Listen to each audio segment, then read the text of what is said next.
अस्सलाम वालेकुम। तरक्की याफ्ता कौमें कैसे बनती हैं, इंफ्रास्ट्रक्चर या तालीम से, आइए जानते हैं।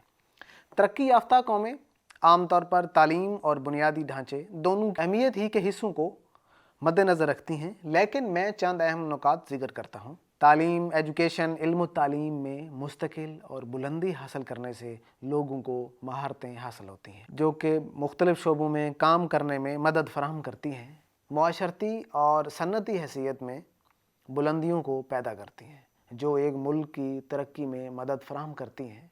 बुनियादी ढांचा, इंफ्रास्ट्रक्चर। मजबूत बुनियादी ढांचा लोगों को बुनियादी सहूलतें मुहैया करता है, जैसा कि बेहतरीन सड़कें, बिजली, पानी और टेली कम्युनिकेशन सहूलतें। अच्छे बुनियादी ढांचे में रसाई और मवासलात में भी बेहतरी होती है जो लोगों की मईशत में बेहतरी लेकर आती है। सेहत की सहूलतें, हेल्थ फैसिलिटीज़।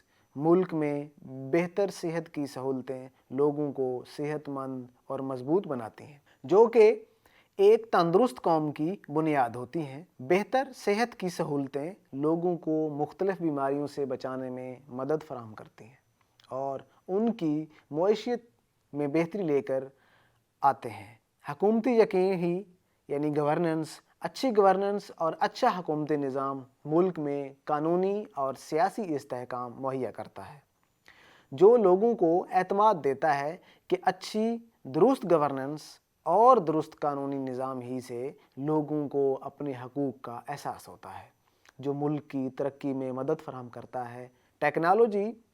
मुल्क में टेक्नोलॉजी का अहम किरदार है जो कि तरक्की याफ्ता कौमों की मुख्तलिफ शोबों में मदद फराहम करता है। इसलिए टेक्नोलॉजी से बेहतर सेहत, तालीम और तिजारत में बेहतरी की राहें खुलती हैं जो एक मुल्क को मज़ीद तरक्की में मदद करती हैं।